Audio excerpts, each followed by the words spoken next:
guys, I know Oberland Arms. You don't judge them by what you see at the far end of that table over there. This is a German AR manufacturer. They actually make a top quality product. My good friend Danielle Valkyrie, you've seen her on the channel. We actually did a video with Danielle talking about her Oberland Arms build. It's really unfortunate that we can't get these in the United States because Europeans who want an AR-15, it seems like they go to Oberland Arms, high-end German ARs, and pretty reasonably priced as far as European ARs go. So I am with Matthias with Oberland Arms. He's the owner of the company. We just met, got to chat a little bit before the video started. Tell everyone, our primarily American audience, about the company, please. Yeah, I'm Matthias Heinig, owner and founder of Oberland Arms. The company was founded in 1998, so we're now at 27 years in business. And we are the oldest manufacturer of AR-15 style rifles in Europe. So we started that before anybody else was doing that. So we did this before H&K. Oh, wow. Yeah. What made you want to do AR-15? You just woke up one day and said, we're going to make AR-15s. Not exactly. I think 9/11 was the reason for that. Because before that, we were the importer for DPMS and Armalite and Rock River Arms. And then Twin Towers crashed, and then the US government decided no longer to export AR-15 parts. And so we were forced let it go or starting our own production. And this was the reason why we started with production of AR-15 style parts and rifles in Germany.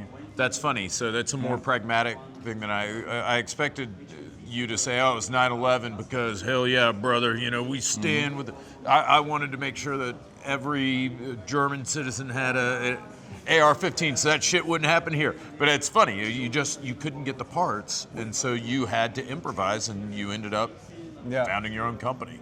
Yeah, we were forced to, and this was in the next SHOT Show after 9/11. We brought to the US our first set of uppers and lower receivers made in Germany, and Mark Westrom from Armalite was not really amused when he saw that. That this comes out when politicians make silly decisions, and somebody else will produce it because you cannot stop it. Yeah, sure, but I mean, look, at the end of the day, you know as well as I do, getting something like this exported to the U.S. is a nightmare for you, and that's why we can't get these. I'm sure someone probably has one somewhere in the United States, but you know, I've never seen one.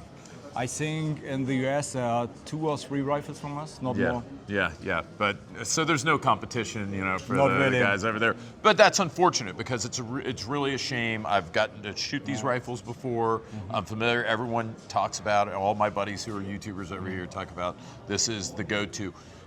What do you do in terms of manufacturing? I mean, do you contract parts out? Do you make it 100% in-house? Is it somewhere in between? I think it's something in between. We don't buy parts from the free market. Everything on the rifle is made by ourselves, or especially for us, from our drawings and our quality control. So we buy the barrels from Lothar Walther. We only use Lothar Walther barrels, nothing else. And we do the upper and lower receivers are forgings from Italy, which are then machined in Germany. We do all the plastic parts in-house. We do the springs. We do the hand guards and more or less everything. The grips are our own. We produce magazines. And in fact, this is one of our main things that we do very high quality magazines. We have 10-round magazines, which are a little bit special. Maybe this is something for the California guys from you. Because of the European law, 10-round magazines. Right.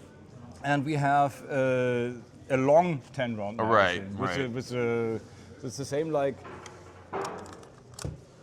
you know, it's the same magazine, but 2 floor plates. Yeah, the long one and the short one. It's a shame. It really is. It is like it is. Yeah. But related to that, I would like to know what your most popular AR-15 configuration is, because I can tell you what it is in the US, but I want to hear what it is for you guys. Okay, the most popular at the moment is our top of the line model, which is a G96. This is not cheap, but it's high end. Oh, how much is not cheap?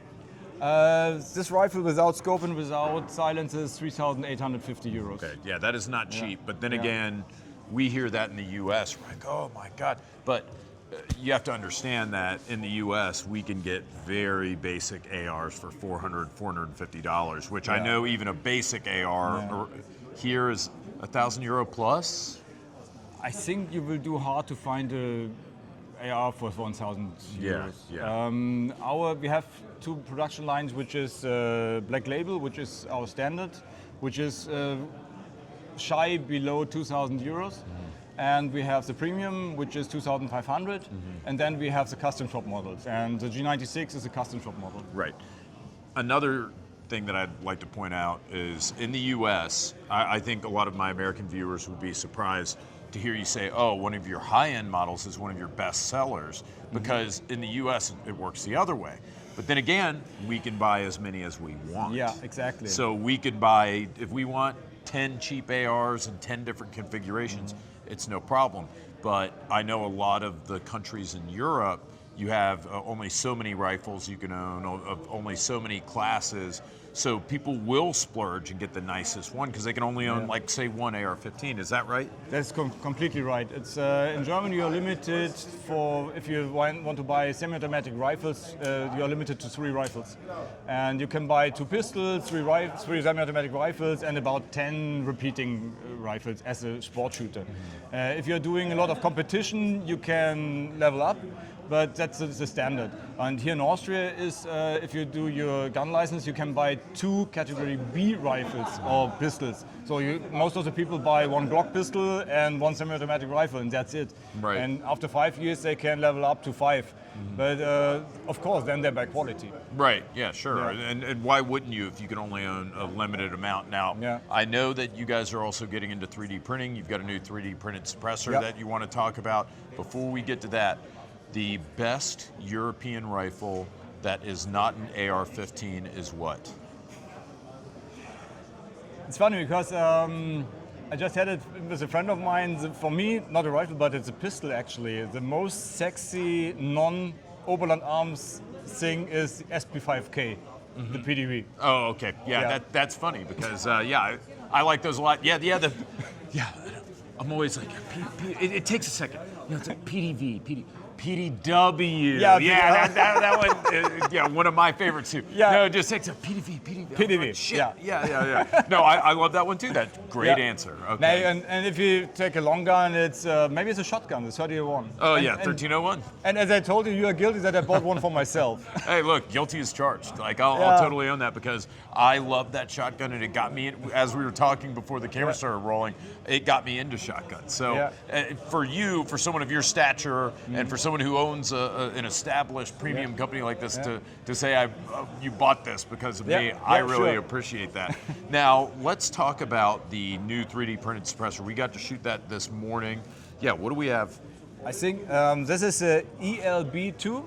ELB stands for extreme low back pressure.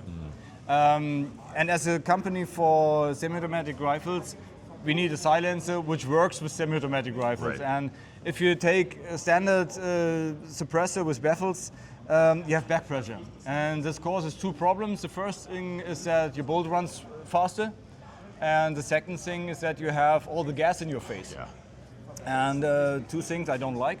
And here we have a flow-through system. And it's inside like, how do I tell in English? It's like turbine wheels here inside. It's not moving, but it's the same. I know, like turbine. Turbine, exactly. And we slow down the gas, but we don't stop it. So the gas don't come back. And sound suppression is okay. It's between 24 dB, something like that. And you have no back pressure at all. Right. So it's extremely comfortable to shoot, and the guns stay clean as possible with suppressor, and you can shoot it all day long without having gas in your face, and this is really, really nice. Additive manufacturing, 3D printed. This is 3D printed titanium. Is it 100% titanium? Yes. Are you worried about heat erosion at all with this, especially on an AR? Well, I can tell you that this is a prototype, and this now has about 6,000 rounds through it, and it still works. Any barrel length restrictions? We tell for 2 to 3, we say the shortest barrel which makes sense is 12.5 inches. Yep. And for 308, it should not be below 16 inch. Yeah, for me, it's totally worth the trade-off. I especially like for 300 blackout. If you have titanium cans with 300 blackout, because subsonic, of course, is super low pressure. Yeah, for that's that. no problem. Yeah, and but very lightweight. I will accept the trade-off for titanium to have like a lighter suppressor that's functional. So I really like them. It's unfortunate we won't be getting these in the U.S., but if I'm in Europe and I want to get my hands on one, how much does this cost, and when's it going to be out?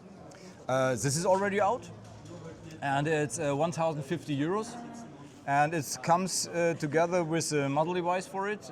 We thread it on, you can see here.